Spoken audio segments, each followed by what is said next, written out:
Hey everyone, welcome. All right, we're talking about Married at First Sight.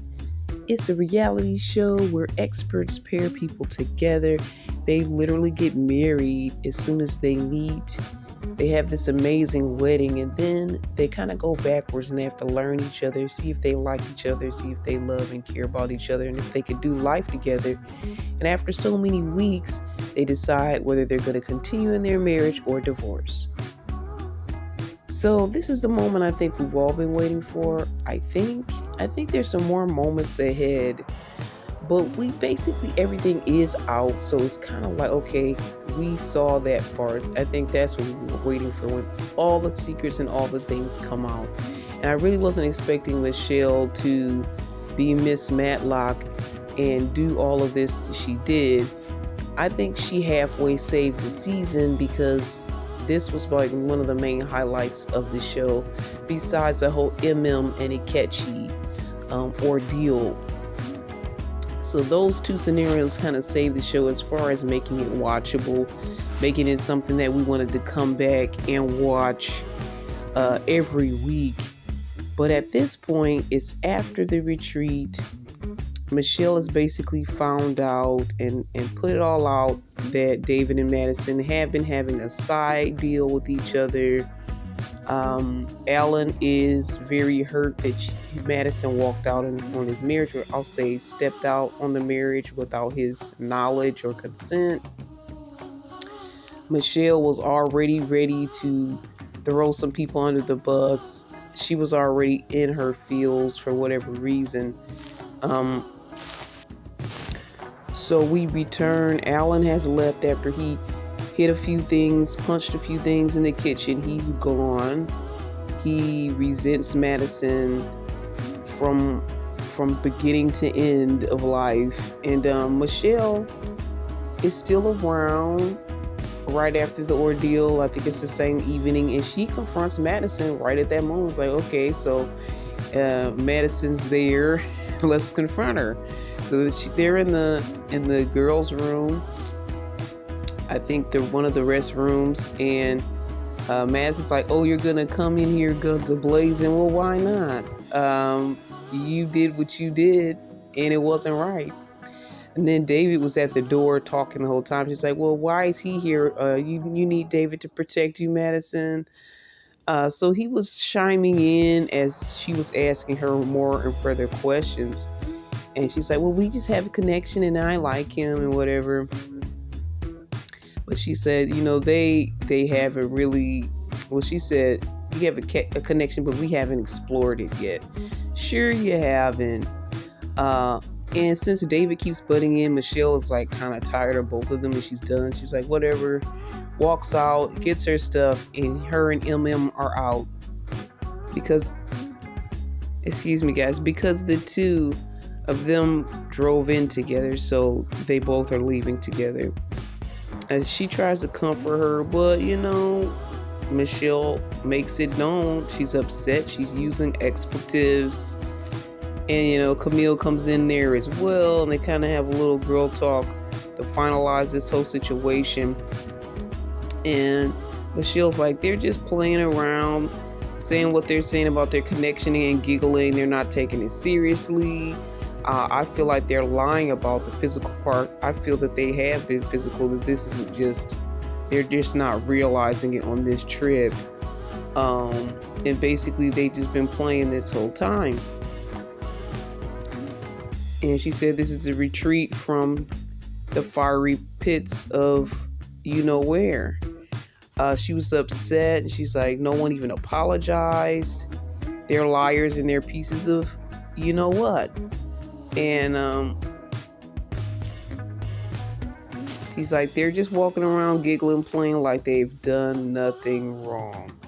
So Michelle and M, they are out. Yeah, I pretty much think they have a lot of nerve with their attitudes and their actions. And Madison, she's really no better than David in this whole scenario. And she's saying, in the confessional that she feels awful and the way things went down. Okay, Sure you do. Then we go to Camille and Thomas, and they do a very well sponsored ADT commercial because she's like, with all of this going on, I'm so glad that we have our ADT system. It makes me feel safer. Like, really? Did somebody script that out for you? Did they pay you guys bonuses? Did you guys get like a bonus trip for shouting out ADT? Because we know that Juan and Carla kind of did one the other day about the alarm system. I don't even remember them saying ADT. These two straight up was saying ADT. So shout out to ADT for this Married at First Sight production. All right. Thomas says he feels foolish for even defending David. And Camille's like, yeah, and that can't wait to eat you text. To me, it doesn't give, oh, we're just now connecting and realizing we care about each other. It gives you ate there before, to me, is what I added that. You know, when somebody says I can't wait to eat you, it's like, I can't wait to go to that new restaurant. Well, I take it as, you know, I can't wait to go to my favorite restaurant because, of course, we're excited to go to a new restaurant, but the vibe I was getting is I can't wait to go back to that same restaurant because I know how good the food is, right? So that's what I was feeling with that text as well, Camille. Then we cut to David. He's sitting there looking like the messy lion. His hair's all over the place. Oh, like he was really sulking about this whole scenario. He's still sitting up there wearing his ring. And he gets some advice from Juan. Juan comes down and he's still trying to be positive and cool about things. But he can't help but to, like, basically shade them. He definitely shaded David. He's like, basically, you know, I get you guys who are having feelings, but y'all basically did not do that right. You really need to apologize to Alan and to Michelle. First, give them some time, and then, you know, really go and apologize and try to make this right. And he continues to say, if you guys are going to pursue a relationship, you're basically starting off on a bad foot. And he said to himself, Juan's like, I'm thinking I can't even be around these people. And, you know, I kind of have, you guys are going to have trust issues. I have trust issues with you guys. And, you know, he's not being as positive as he was being previously when it comes to these two. And I'm kind of glad he called David out on his, you know, because it's like, he loved him so much in the beginning. At the honeymoon, he ditched his wife to hang with him just to find out that he's this type of guy. And I'm glad Juan is separating himself from that, because that shows me that he's a better man. And the fact that he called him out also shows me he has guts. And if you really are friends and care about somebody, you are going to call them out on their stuff at the end of the day. So kudos to you, Juan. Got to give you a tiny little applause. But I thought that was good work. All right, David and Madison. Now David's going to go check on his boo, Madison. He goes to her room to talk to her. You know, he gives her a hug as he comes in. Like, they're already too bonding. Like, if you just, I just realized that I care about you. And now they're constantly hugging. I understand it's a stressful situation that they put themselves in. But they're just a little bit too comfortable together to me. Like, he's constantly hugging her every time they see each other. Like, okay, now you're going to go to your boo's room? Really? So they're like, well, what's the plan after this? And Madison's like, well, I think I'm going to try to talk to Michelle, talk to everybody, kind of let them know, you know, my side, let them know basically what's going on, and kind of, you know, apologize on some level. I do want to talk to Michelle some more, but I don't know if she'll even hear me. And I need to talk to Alan. And he's like, you know what? I think they're gone. She's like, oh, they left. Michelle's gone. Okay. So he's like, what about us? He says, well, when it comes to us, I'm going to show you what Michelle didn't see, the parts of me that I'm such a great man and all this. And he said he was trying to be patient this whole time, but you opened me up. She's like, yeah, I opened you up a little too much. And they giggle. I'm like, yeah, I bet you did open him up too much. Anyway, we can't help it. We caught feelings. This is what Madison says. It sounds so schoolyard crush. It doesn't sound like two adult people that want to start a life together catch feelings. These phrasings is not something that you use for somebody that you want to have a major commitment with. It's not the words you use for somebody that's worth breaking up your marriage for.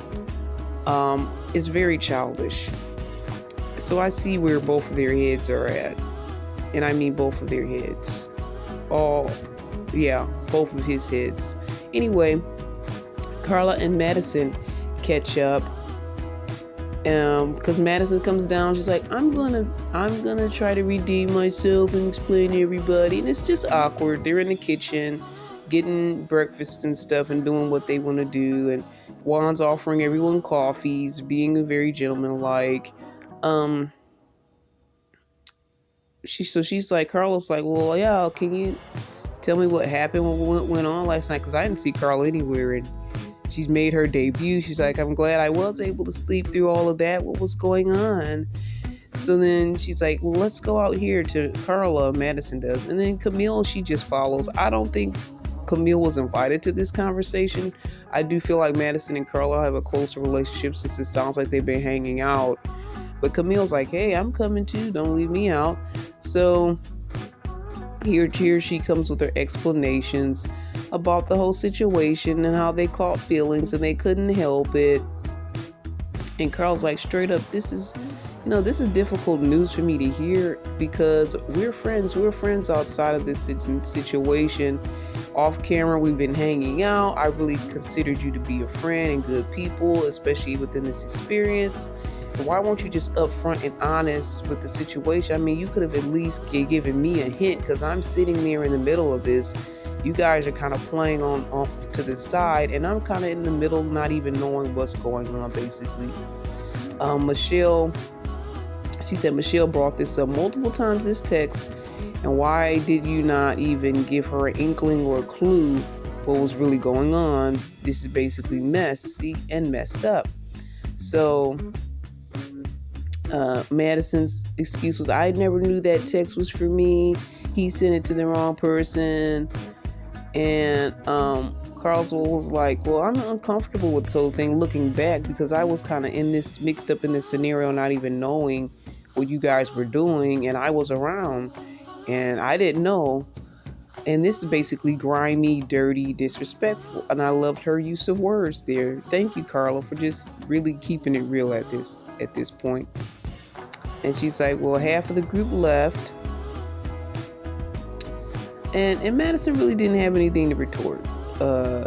I think Carla basically had the last words of how she was feeling due to this situation. And I get it.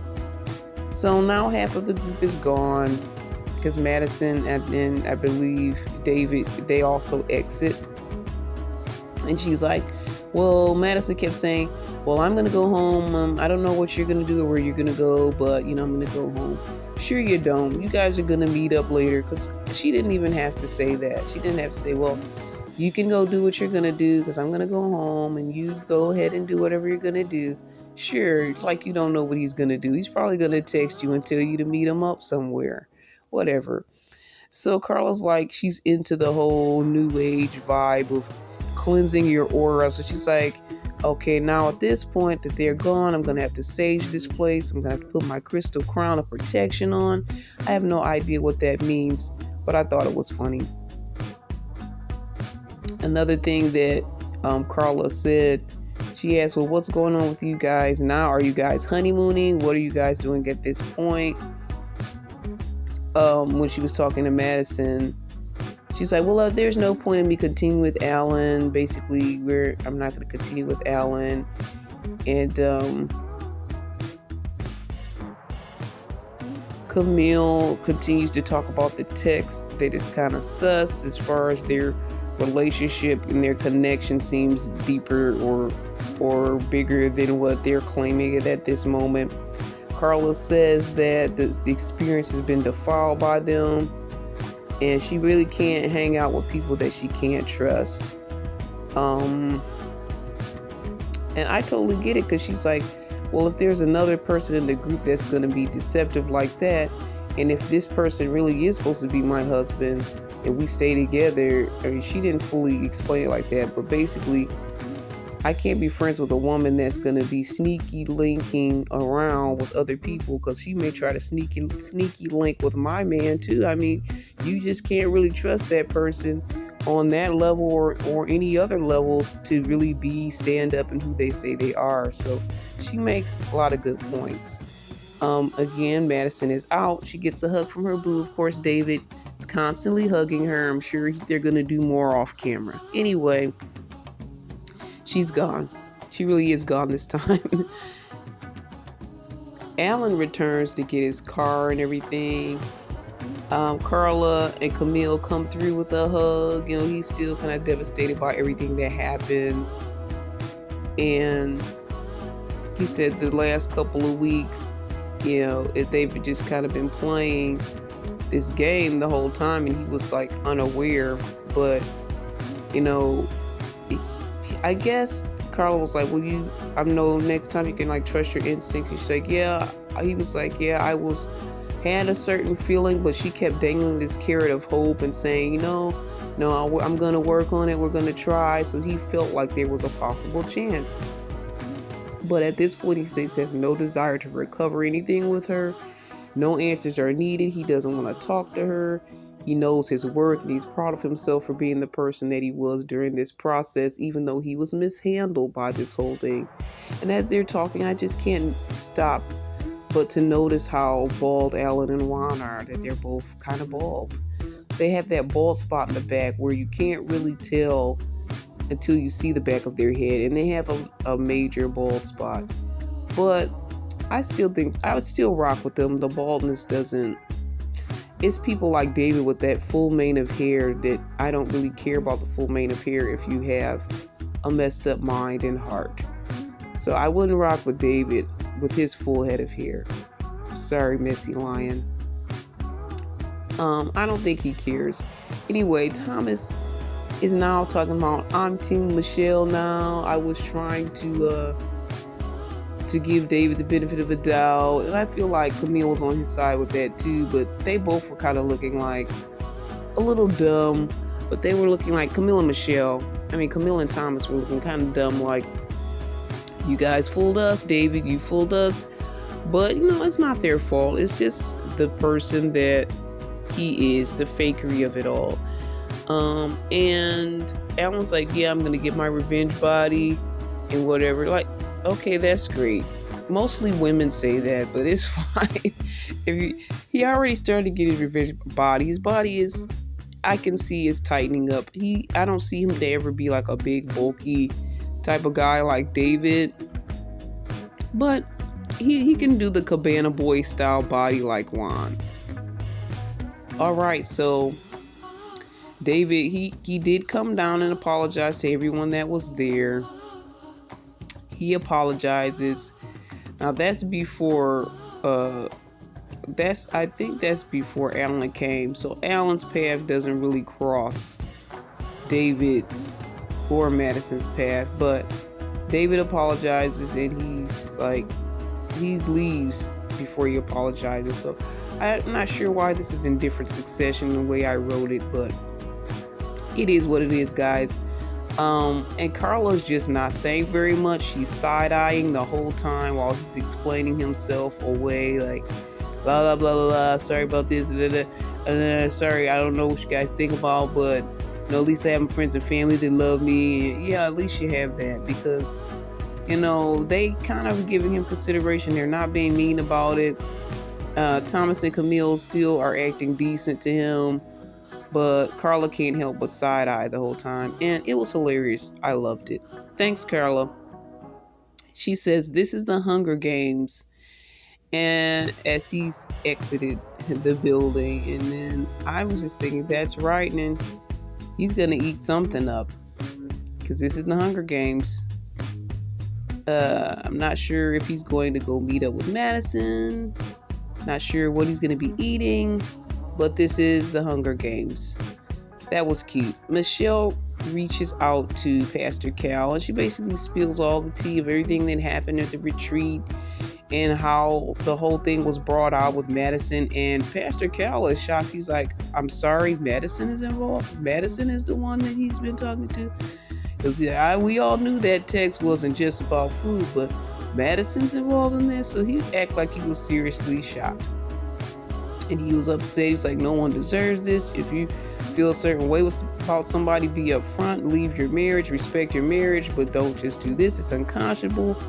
It's like, I can't wait to, talk to them. And I feel like Pastor Cal was like, I can't wait to get them little, what's. I'm about to go get them. Look what they did to our show. Look what they did to our Married at First Sight. I'm about to get them. That's what I was feeling Pastor Cal was saying on the phone. I was like, Daddy gonna get y'all. So the last two couples, they hang out at the retreat site a little bit longer for a little basketball. Wancho with the poncho jumps out, starts to play. Juan and Carla and Thomas and Camille, they're kind of bonding for the fact that at least they made it to the end of this just about. I don't know if they're playing 21, but all I see is the girls keep getting the balls in, but the guys are just throwing air balls.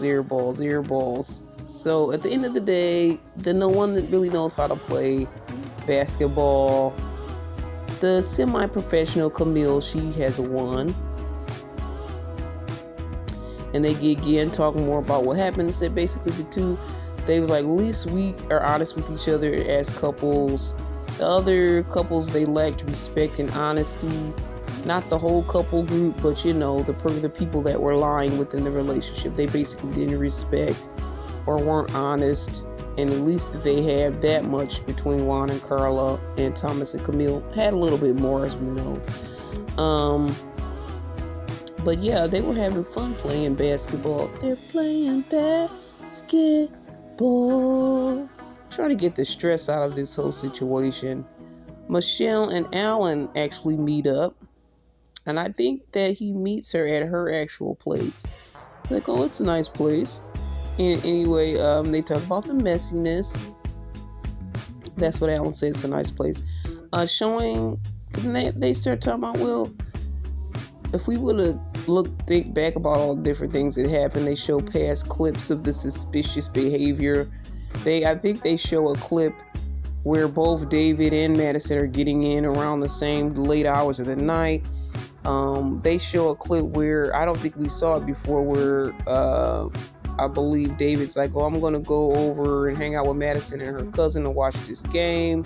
We're going to get tacos. And then they cut to one where they ask, I think Alan and Madison are playing this romance game. He's like, well, what do you like to do after being intimate?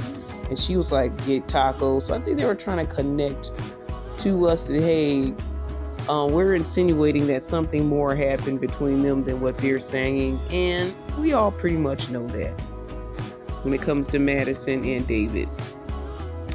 So they're just like, this is happening right in front of our face. We can't believe this. And Michelle is still pretty much PO'd. She looks like she's going to wring a neck.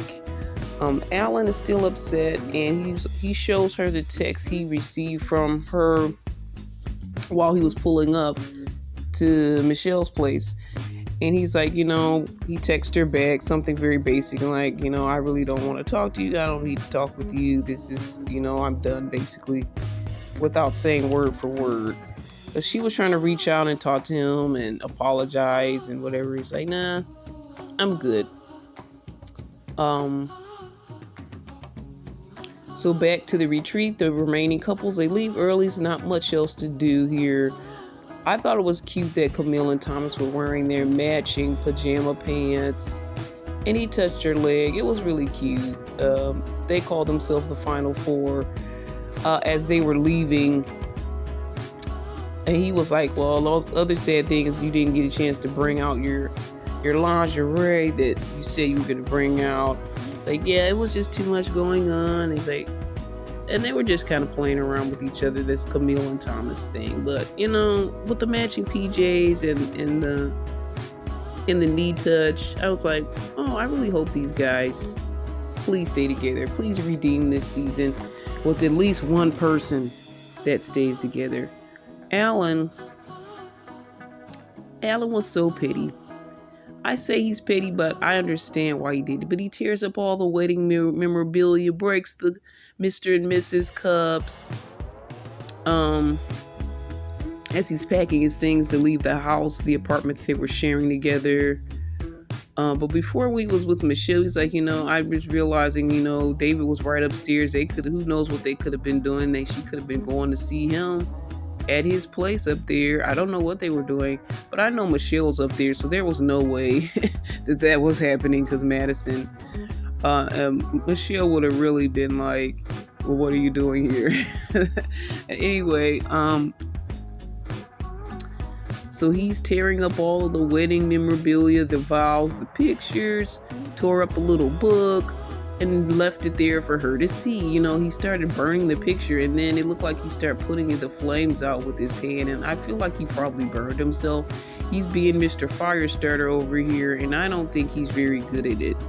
I think you're supposed to put the picture underwater, have the water running before you do this, but like he used his bare hand to put out this enormous fire that he had on the picture, because he was trying to make it look a certain way, because when you go to the stove, the picture was torn in half and burned and singed in the middle.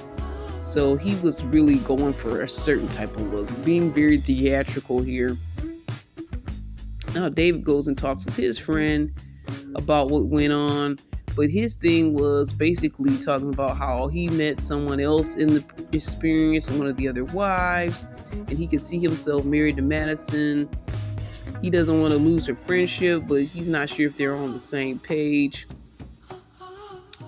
And the friend is like, well, yeah, pursue her if you really feel like something is going to happen. Pursue her. Don't let this go to waste. At least you got something out of this experience. So he's just like, and then his friend's like, you look so happy. And like, yeah, everybody's saying I look so happy. I'm happy about this situation that we were together. And she told me I don't go back to my old ways and stuff. She said when they were working out that made him say, she's the one. Well, obviously you do have old ways, and you probably are back in them in your own way right now. I'm sorry. Madison, seriously, you thought you could work with someone like this? Because she probably has these same issues herself. But he didn't tell his little friend that, how he lied in the scenario, and he wasn't upfront with his wife about the situation. He kind of mysteriously left that part out. So the friend's just basically rooting for him in this new relationship, which may not be the best thing to do, especially since he has not finalized what he was in the first place. And that's what everybody's really upset about.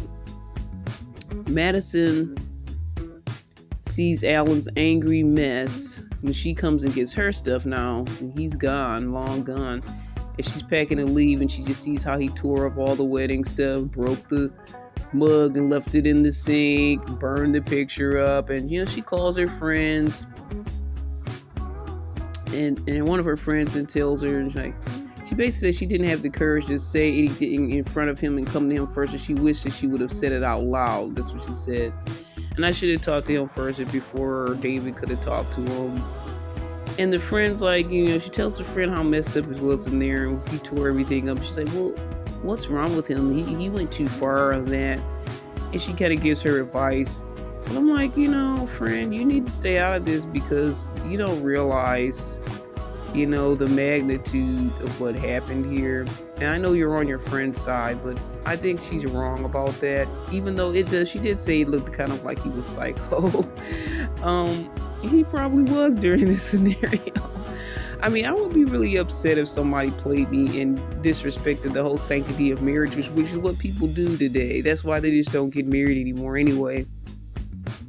But the friend continues to give advice, and she's like, you kind of have to wait for him and meet him on his terms, and still try to reach out to him if you can, and do it off camera if that's what he wants, so you can show that you really are real about this. and just still try to reach out to him whenever he's ready. And I'd like to talk to you as your wife and say all these things. And she said, but you basically have to wait on his time, give him some time and space, which I agree. The friend was right on that. And at this point, I think it was 6 days to decision day, and by the end of this, it'll be 5 days.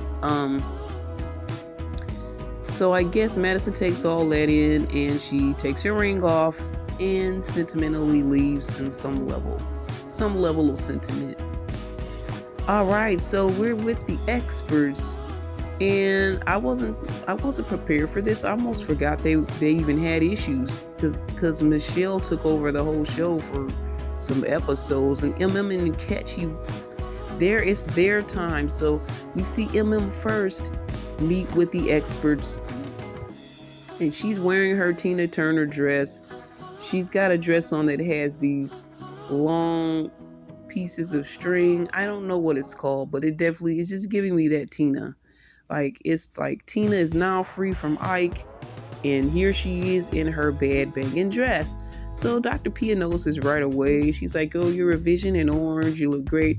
Pastor Cal didn't have a chance to say anything, but his eyes lit up. He stood up. This is what he always does when the wives come in the room.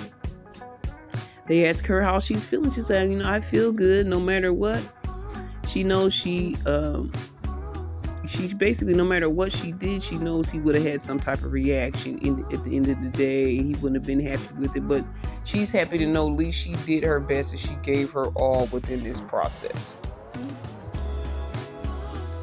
And that's kind of how I feel about my past relationships generally. It's like, you can't please people that don't want to be pleased. If they want to leave, they're going to find every excuse and reason in the book to leave. So if you did all you could do in a relationship, then you've done enough, and you can not easily, but peacefully walk away knowing, with your head held high in the scenario.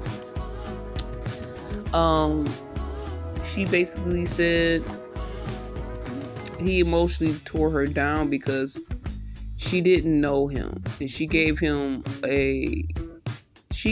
more allowance because she didn't know that this probably was who he was in the first place. So she was trying to give him more time as a person in more consideration, which makes sense. But he was basically emotionally tearing her down the whole time. And they say, well, what do you wish for Akechi in the future? She said, well, my mom wishes him peace. And I can't remember which one of the experts was like, I hope it's not rest in peace. And she's like, well, you still haven't answered our question. She's like, well, I just said my mom says hopefully he'll find peace, the peace he needs in life. So her mom is a stand-up person, I guess. But she was like, not me. I wish him the worst. So he comes in with a white cap on now. We're used to the orange cap. And like, oh, now I have my white angel skull cap on, looking like a cartoon character. Thank you for doing that for us, Ketchy. So he basically is expecting, well, some events caused this, the experts like, well, you guys were getting along good at first. What happened was that, well, some events happened that caused us things not to work out, and things just went downhill from there. And he's like, they were like, well, why did you bring her the divorce paper at the retreat? And she was like, basically, he was trying to belittle me and make fun of me and all that, and make a big announcement of me during the retreat. He's like, no, that wasn't my intention. So she starts basically cussing and saying that it's a pile of B, you know what? And Pastor Cal says, this is kind of unhealthy way to end this scenario. And he plays the victim in, like, because she's the last one to cuss, and he's basically acting like she's always flied off the handle to him. But I've seen him do it more than she has. He says basically, when she does this type of thing, this is when I leave out and I walk out. And Pastor Cal's like, as a married man, you can't just walk out of scenarios. You have to stick and stay and try to make it work. So you can't just easily retreat. And they asked, well, do you want a divorce? He was like, yes, I want a divorce. And M was like, I would love a divorce. And I also wrote this letter. So she wrote this letter, basically a nasty little letter for him, and saying she basically wished him the worst, and that she would wish him well, but she's God's child and all of this. And at the end of the day, it sounded like she basically wished him the worst. But God loves her. She knows that much. Basically, he's unstable. She's God's favorite. And like I said, I wish you nothing but the worst. And I have a list of therapists here for you, and also have some documentation to show you how to make a proper divorce with the divorce papers. I have links here for you, so you can check that out as well. Take care of yourself. So I thought that was hilarious, and I thought it was beautiful, because at least she gave him a list of therapists, which is what I think he needs. She was helpful at the end. And Pastor Cal gives his final words like, well, I guess there's really nothing else we can say about this, and actually now, Akechi, you can leave. You've been trying to leave this whole time. Well, now you can really just leave. And he kind of giggles a bit. I was like, so they basically let her close this whole thing out with all the shade possible, because they were done too. Everybody was done. Dr. Pia, Dr. Pepper, like everybody was like, okay, we let you have the last word. And I think Akechi was kind of upset that she didn't get reprimanded. But come on, it's the end of the process. She's been through so much with him, and they just let it go. Like, I'm glad that they finally let it go. There was really no point due to the fact it was only a few days left to decision day, and he brought a divorce paper. So there's no more trying to keep them together. That was going to happen anyway. But I was glad the experts did what they did and just let her have her last say. I was a little surprised they did it, but I was happy and I was glad things ended the way that they ended.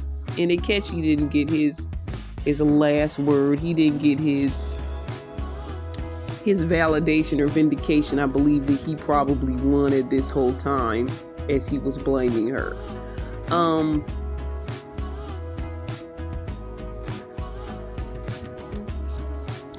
Now David and Madison meet the experts, and she's like, I am worried about, she's in the confessional, I'm worried about this whole meeting. I don't want them to be berating me.